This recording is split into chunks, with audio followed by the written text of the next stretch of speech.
2023 Nissan Versa Review, prioritizing safety and comfort while driving. In recent years we've seen more than a few manufacturers abandon the car completely or almost in favor of lineups that are all SUVs, all the time. Nissan has no shortage of crossovers on its roster, but even so, the brand continues to believe in the sedan. There are still 4 models in North America, including the little Versa, which has only one subcompact competitor left, the Kia Rio.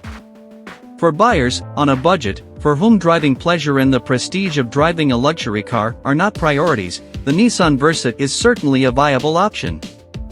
Exterior design. The Nissan Versa has been slightly redesigned for 2023, and in SR trim particularly, it looks more attractive. Up front, the bumper is a bit busier with its wider, glossy black grille and silver stripes that slink up toward the light clusters. The lower portion of the nose is also sportier, with a pseudo-wing at the base. On the sides, the new 17-inch wheels are also very busy in their styling approach, a design that recalls some Pontiac models from the 1990s and 2000s, no less. Nissan designers still believe in the floating roof illusion, in place starting at the rear C-pillar. Though in this case, the contrast is a bit minimal with the glossy black/matte black combo. At the back, the Versa SR gets a spoiler at the end of the trunk, with darkened parking lights and even a diffuser installed at the base of the rear bumper shell. Sitting at the top of the lineup, the Versa SR offers a more elegant look than the base model, but to be clear, we're not in the realm of the curvy new Nissan Z. Mind you, at this more basic level of motoring, buyers don't necessarily expect to drive an eye-catching car. Strong points. The SR model is kinda sharp. The 17-inch wheels. Weak points. The verticality of the sedan. We missed the Versa Note with its 5-door body style. The interior. The Versa sedan might not be an SUV, but the subcompact is still far roomier than a Mitsubishi Mirage, for example. First row space is very good for a small car, and second row space is even better, offering a surprising amount of room for a subcompact. The trunk is also quite large for a sedan, but by that measure, Nissan's Kicks is more useful with all that volume freed up when the seat is lowered. The seats could be more comfortable, especially with the shortness of the front row seat bottoms. Taller adults might find road trips a little rough on these seats, as they're not as soft as the bolt-on ones in the Nissan Altima. The same goes for the second row bench, which, fortunately in this better-equipped version, can open partially thanks to its 60/40 configuration or fully to carry larger objects.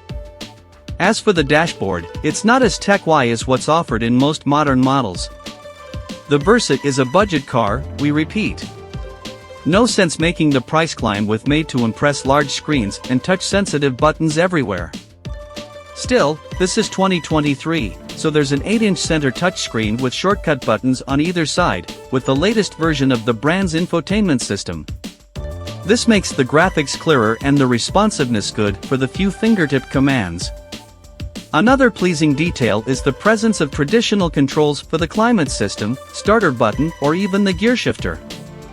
Even the flat-bottomed steering wheel is pleasant to hold and use. There are multiple controls on its upper spokes.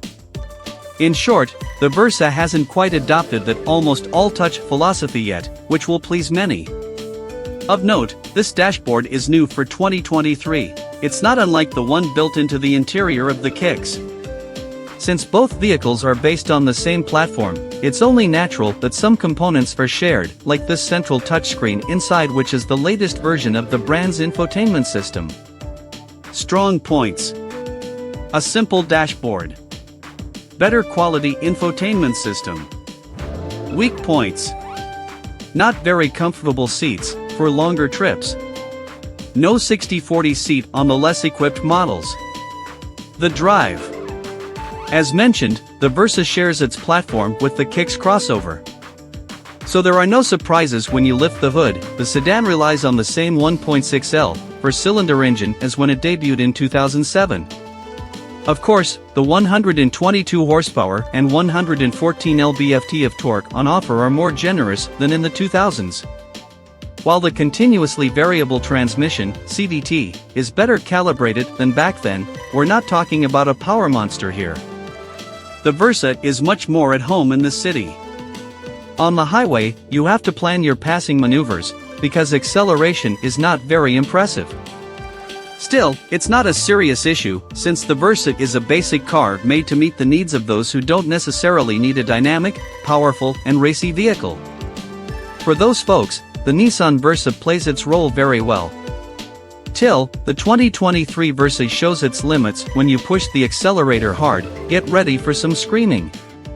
Fortunately, things calm down nicely once cruising speed is reached.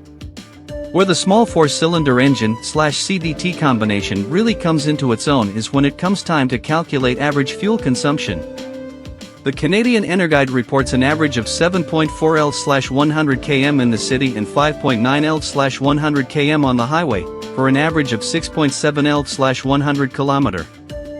After a few days of regular driving, the sedan's onboard computer showed 7.5 L/100 km, or 0.8 liters per 100 kilometers more than expected. It's true that a couple of highway entries pushed the needle up on the tachometer, but otherwise, I drove this Versa as it should be driven, i.e., not too hard. So it's a reasonable result. Strong points. Agility of a subcompact car. Light steering in the city. Relatively comfortable. Weak points. The seats are too short. No 60/40 bench seat on base models. Acceleration is high in decibels.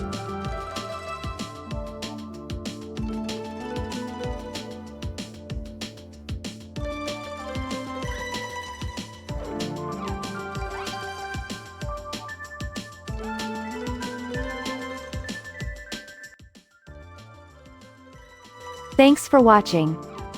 Drop a like. Leave a comment. And don't forget to subscribe to watch more videos like this.